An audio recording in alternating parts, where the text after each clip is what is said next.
নমস্কাৰ বন্ধু বান্ধৱীসকল, তৃপ্তিদাৰীজনক ফুড চেনেললৈ আপোনালোকক স্বাগতম জনাইছোঁ। আজি আনিছোঁ আপোনালোকৰ মাজত লালমোহন। দেখিছে আপোনালোকে নিশ্চয়, ভিতৰটো বহুত কোমল হৈছে, একেবাৰে দেখিবলৈ দোকানৰ নিচিনাই হৈছে। আহক আমি ৰেচিপিটোৰ মাজলৈ যাওঁ।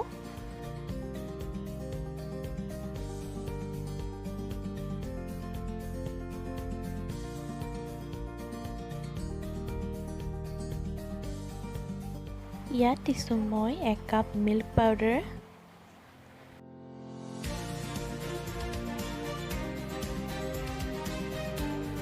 তাৰপিছত এচামুচ বাটাৰ দিলোঁ।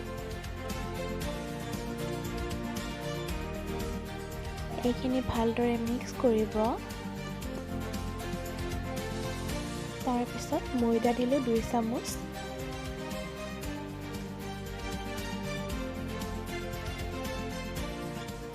অকণমান বেকিং পাউডাৰ দিলোঁ আৰু চুজি দিছোঁ 1 চামুচ।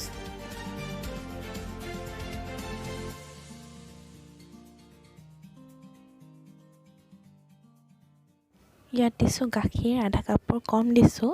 এনেকৈ এচামুচকৈ অকণমানকৈ দিব, যেন বেছি হৈ নাযায় গাখীৰৰ পৰিমাণটো। এইখিনি ভালদৰে মঠিব। এয়া হৈ গ'ল। এতিয়া এইখিনি আমি 15 মিনিটমান এনেকৈ ঢাকি থৈ দিম। চেনিৰ ৰসখিনি বনাবলৈ আপোনালোকে 1 কাপ চেনি আৰু 1 কাপ পানী দিব। পানী অকণমান বেছিও দিব পাৰে, 1 কাপৰ অকণমান বেছি দিব, বহুত বেছি নিদিব। সেয়া হাতত মই ঘি সানি লৈছোঁ।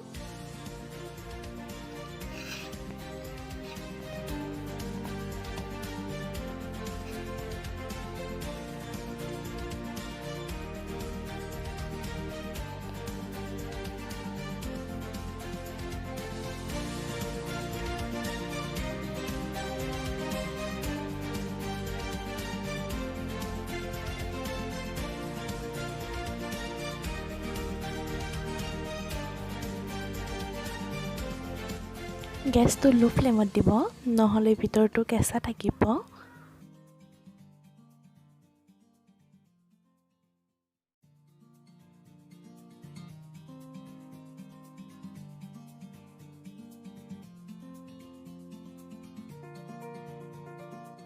চেনিৰ ৰসখিনি গৰম থাকোঁতে মই দি দিছোঁ। চেনিৰ ৰসত ইমান টাইম ৰাখিব নালাগে, 3 ঘণ্টা 4 ঘণ্টা নাৰাখিব, 5 মিনিট 10 মিনিট পাছতে খাব পাৰিব। ইয়াত মই কাটি দেখাইছোঁ, এয়া চাই ল'ব।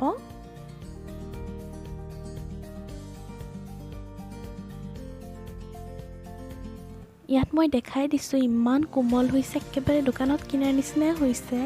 আপোনালোকে দেখিছে। আৰু ভিডিঅ'টো যদি ভাল পাইছে লাইক কৰিব, শ্বেয়াৰ কৰিব আৰু এনেকৈ আপোনালোকে বনাই খাওক, আনকো খুৱাওক আৰু ছাবস্ক্ৰাইব কৰিব নাপাহৰিব। ধন্যবাদ।